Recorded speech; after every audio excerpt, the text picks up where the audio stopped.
Hi there, everybody. My name is Kate, and welcome to my channel, Firehorse Academy. It's nice for you to be here with me. Thank you for joining me.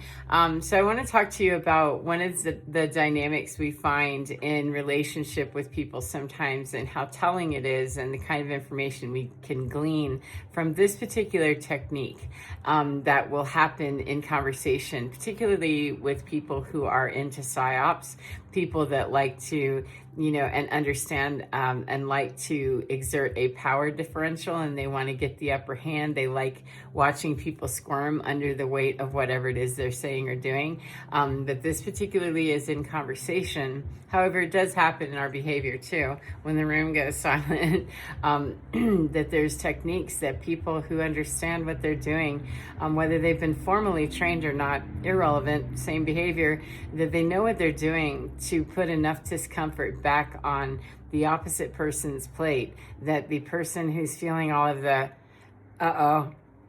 fills in blanks excuse me, oftentimes gets very flustered, nervous, rocks them back, and takes them off their square.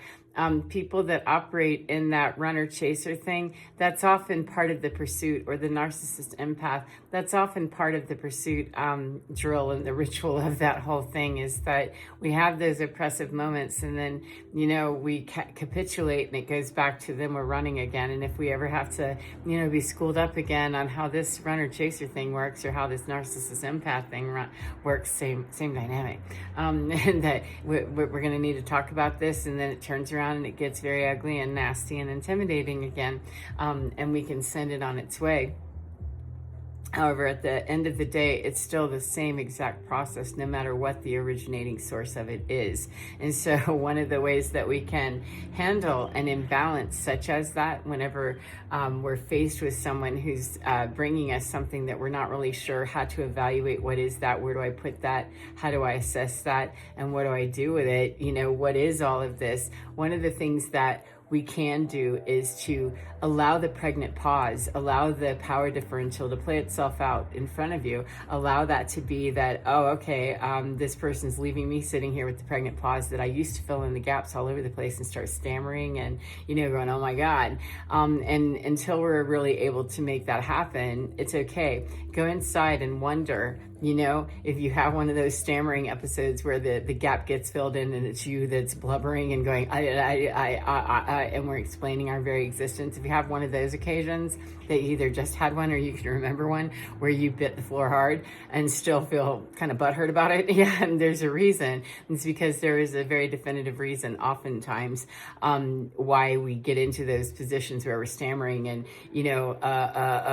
or we're filling in the gaps for somebody else, to not allow them to have to suffer the consequences of whatever is being said. It depends on what intention we have from the other side about why they're leaving a big giant gap and a, pregnant pause there to give birth. What is it giving birth to? And are we quite ready for this conversation?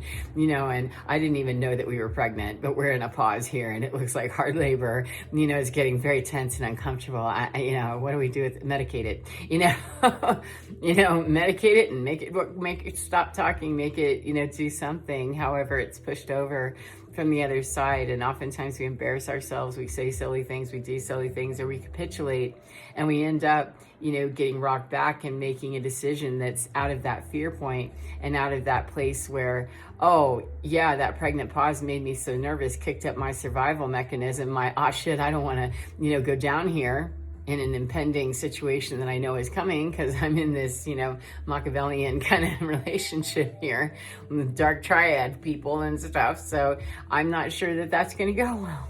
We don't have any reason, really, truly, honestly, down to the core of our being, to feel like that's going to be the best course for our energy, is to stop, and engage that. Then we need to put the pregnant pause, allow the pregnant pause, and allow that to do whatever it does. And in our mind, we can be asking those questions of, why is it that I wouldn't allow a pause? What about me standing in the raw of me, feel so vulnerable in front of that? It's either dangerous or I feel dangerous. Regardless of whether it's dangerous or not, we can own that and say, I'm feeling very vulnerable, and it's either a very real threat that's literally on the outside, bearing in on us to remind us that is an internal threat ultimately, that's something outside triggering inside of me.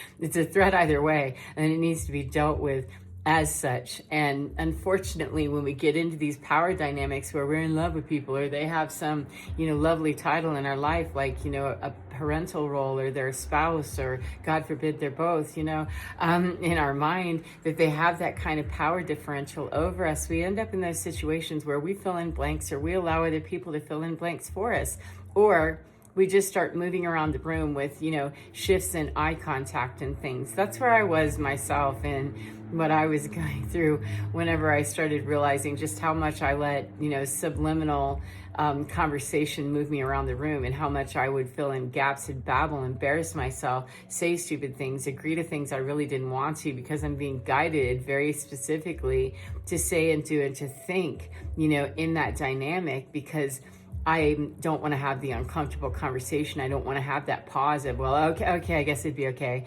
The first few times that I was asked to do something, that no, I'm not going to get up, in fact, in the middle of the night and drive for a half hour to help you with that. No, I am not. There is someone far more appropriate that gets paid and has all the equipment to do what you're asking me to do. That is absolutely ridiculous, because I did play that game one time, and it was super odd. But I dragged somebody with me to help, in this. And I realized that's the dumbest thing that we're ever going to do, you and me. That's a Thelma and Louise ride that we're never taking again. I'm so sorry. I apologize to that person. And I just decided in my mind, I didn't let that person know. However, that person, what kind of a pregnant pause was there, that no, I'm not in fact going to do that. There's somebody else you can call for that. And are you kidding me? My life means so little to you that you don't mind calling me out in the middle of the night to do some shit that somebody else lives right down the road around you, that's what their paid profession is to do. Then call them. Don't bother me to make this a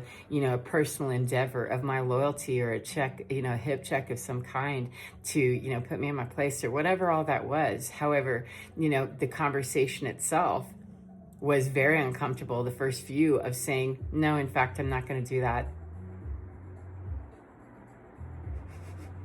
And making those strategies in such a way that emails got shorter, smarter, and shorter. Conversations just ended with, well, I have to go. However, I'm not going to be able to do that after all. I'll see you whenever I see you. Take care. Bye-bye. And hang up.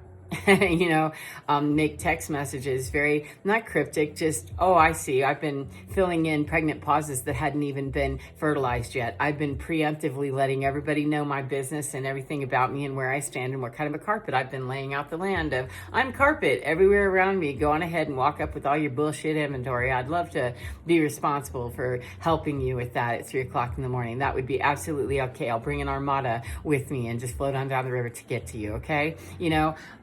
Or not? No, of course not. However, for as long as it seems like that imbalance can't be breached because of some intimidation in me of not wanting to have the conversation and let it fall flatly, that's a fear in me. And for as long as I'm not willing to, have the conversation, then I am tacitly agreeing to be willing to get up in the middle of the night and take care of some business that isn't mine, that is a game that somebody else wants to play with me whenever, could we play something that's more fun and makes more freaking sense to me? And the answer is no, not always. So it's still, you won't know how to get to that assessment point of, is this a salvageable thing, or is this just dumb, childish stuff here? Because in my case, it was dumb, childish stuff here, and I got it. However, even if it wasn't, not every relationship that I've gotten to those pregnant bubbles with people, or those pregnant pauses of discomfort, some of them will actually, evolve and grow, and we can work out the boundaries, etc. However, you'll never get to the point of, do we all know here? Are we all aware that I see what I got and I see what you have? We're all aware of what we all have here and what the truth is of what's here, and not all the, real blowhard stories about what we thought was here. We actually have an inventory of what's going on here. And would you like to move this with integrity and respect? And when the answer is no, or the answer is more of those pregnant pauses where people, are trying to fill in gaps with their gaslighting maneuvers, or their, tactics, or their loyalty checks, and, things like that. Well, if you love me, you wouldn't do that. All these things that remind me of, former days that I never lived that way anymore.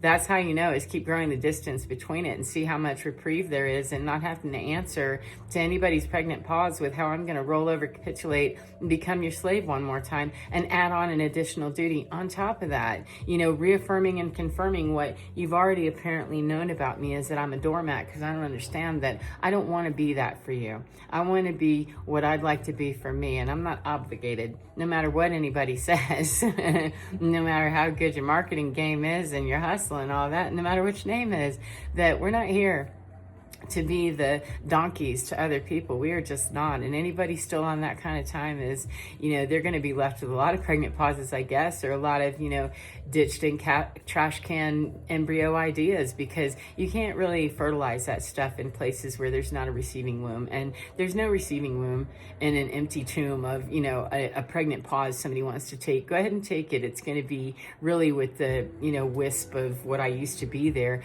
because asking someone to continue to come back into an imbalance, a pregnant pause that doesn't get answered any differently, just leaves the discomfort where it belongs, which is over there. That if you're uncomfortable with it, I'm not. Then the balance of the situation has been met with me, and I'm good, because I wish you no ill, from me. However, I also wish to waste no time filling in, your inventory of what that pregnant bubble really is full of. When I pull out what I know it wasn't full of, then you're left with whatever you're creating over there in that little bubble of discomfort that you're pulling as a, maneuver in conversation to deliberately make people feel uncomfortable. Then going ahead, tool that some other direction. It's a well-honed skill. You can take that anywhere. It's on the road. Then be mobile with it and just get on out of here. So anyway, I hope that's helpful to you in some way, and I hope you enjoy your day no matter what part of the day you're in, and that you get in with your skin, because you're divine. It is so fine. It's absolutely gorgeous. It's absolutely wonderful. And it doesn't speak in pregnant pauses that make you uncomfortable.